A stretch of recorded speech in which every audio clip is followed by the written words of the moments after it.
Hey guys, Jason Timothy here, musicsoftwaretraining.com, and I'm back with another music production video. And in this video, I'm going to share how you can get organized for music production. Because the worst thing that can happen with your music making is that you aren't properly organized in several different categories.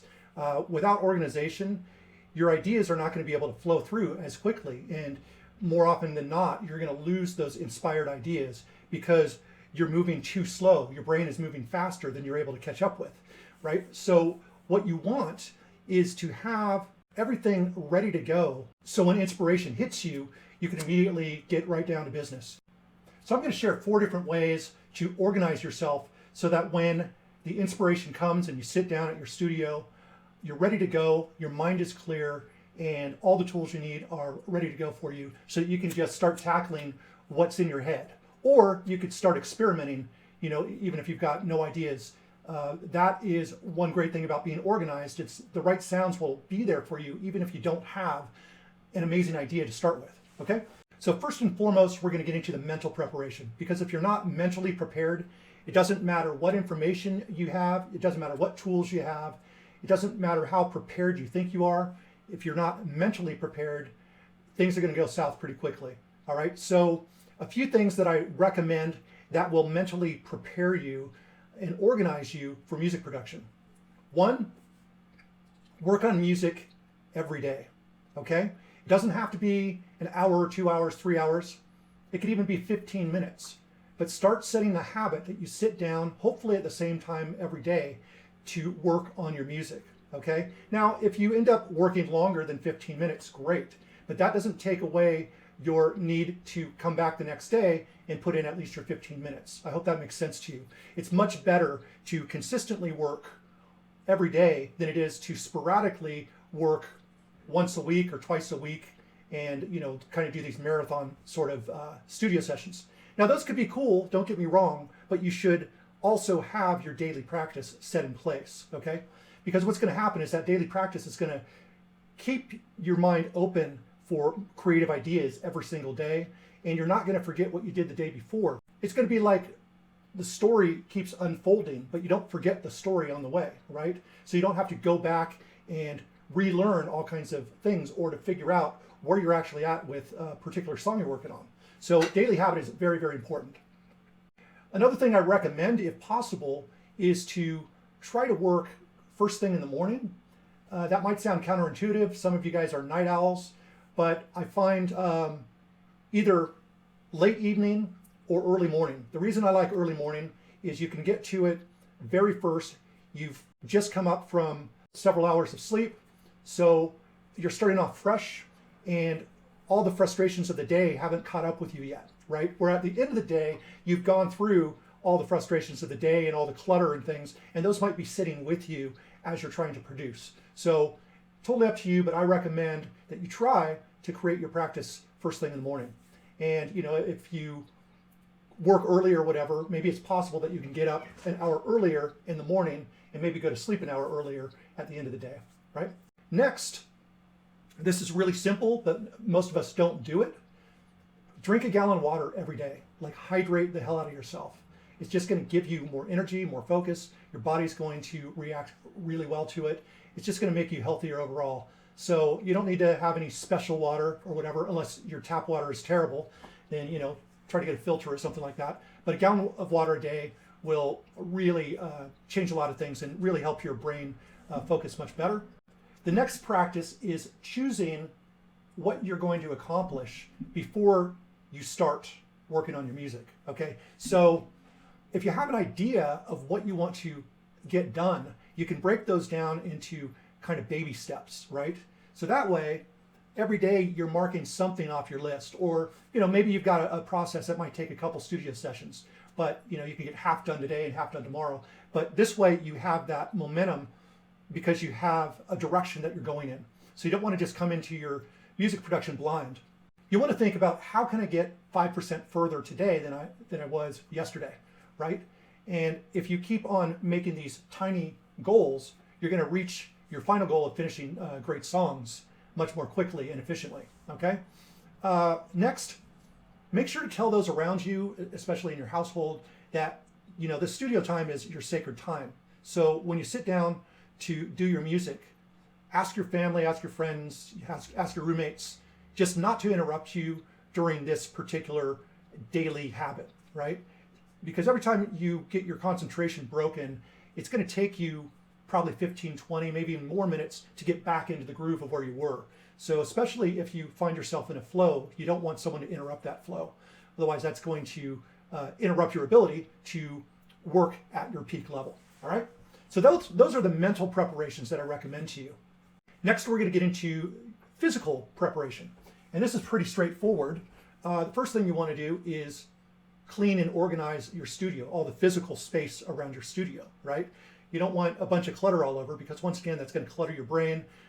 So keeping your physical space clear can really help you come in with an empty slate, all right?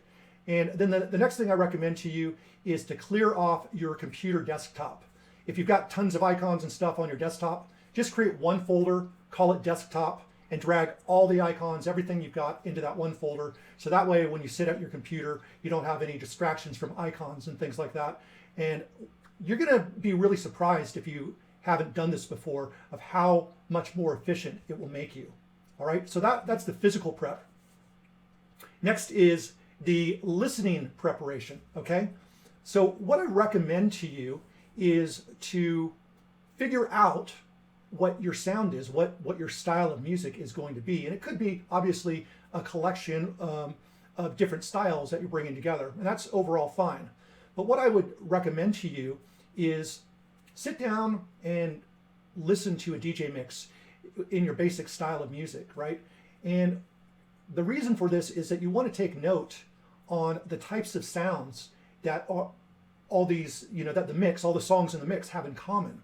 Because this is going to give you an idea of the types of sounds that you're probably going to want in your song, at least the most important elements that you're going to want in your song. So you want to be able to listen to each of the drum sounds, especially the kick, snare, hi-hats, those sorts of things, percussion if there is that, and try to describe it so that way when you go to looking for sounds, you know what types of sounds you want to look for, instead of just starting at the beginning of your sample folder and going through thousands of sounds. That's not going to really give you the freedom to create. You're going to just get lost in trying to find the right sound.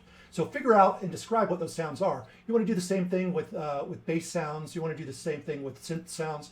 If stabs or something are in your song, then you want to note that as well. These are like the elements that kind of work best for your style.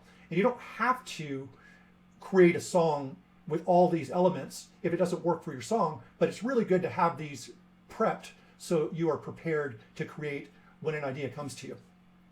Another thing that I would recommend is try to note any effects that are on sounds. Do you notice a certain kind of reverb? How would you describe the reverb? Are you noticing delays?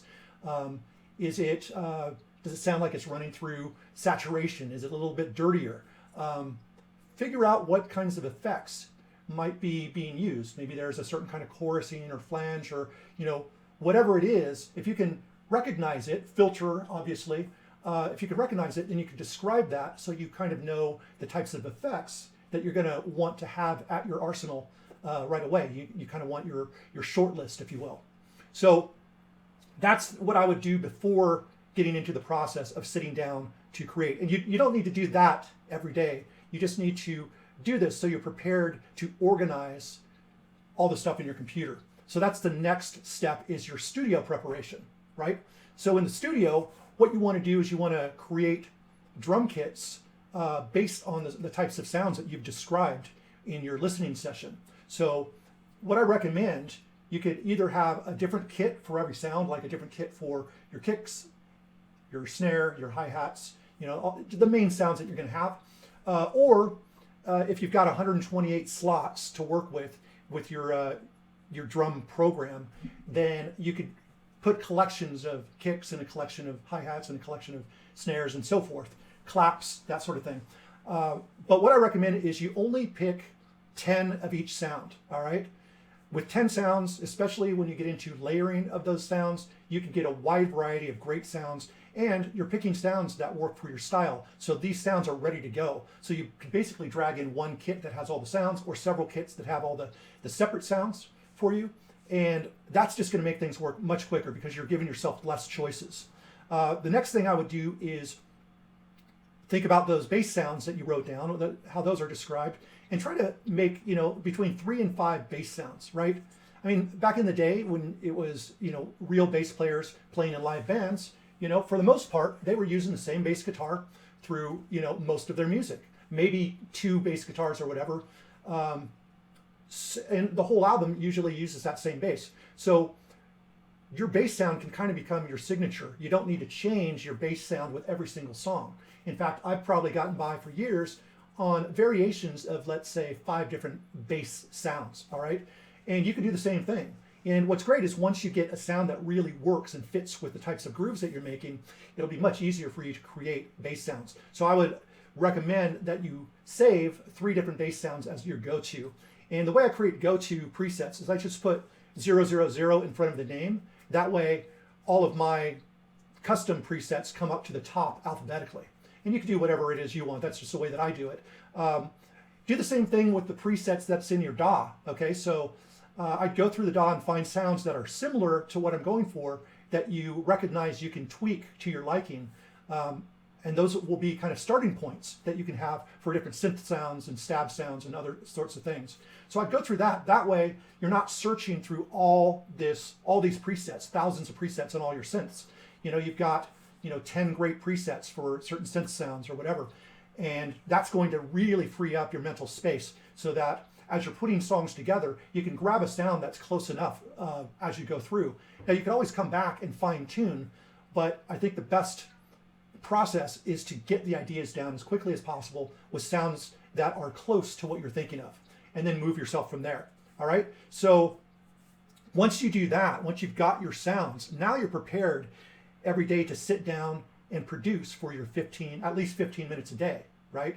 So what you'll do is my recommendation to keep the process going even more quickly for you and taking out overthinking things. What I would do is I'd start with a basic drum, bass, and maybe one other element, maybe a synth part or whatever, or pads or something like that, just to get a vibe for a sound, kind of a decent groove happening, that you've come up with yourself. And then the next thing that you'll want to do is find yourself like a basic template. Find yourself a song that you like the structure of, right? And you like some of the sounds of. And then, my cat's going crazy right now. And then what you want to do is you could use that as a reference track. And since you've already started with your own idea, you're not going to be copying the original song. So with that, you'll be able to kind of move more quickly. And when you get stuck, you can check with this reference song to make sure that you're still heading kind of in the right direction, because it's very easy for you to get off track. So with that, those are the ways that I recommend that you organize yourself for music production. I hope this helps you guys. This is just a small hint of what I teach in my master course, the Create an EP in 30 Days. The doors are closed right now, but there should be a link if you want to join the wait list, because the doors will be opening in probably within a month or 2. So if this sort of stuff kind of piques your interest, I'd love to have you on board. You can join the wait list, and it'll just, once we're getting ready to open, you'll just get all the information about that. And obviously there's no obligation to join, but if you're interested in finding out more about it, that would be the place to go. With that, guys, have a fantastic one. Happy music making, and I'll speak to you soon. Bye.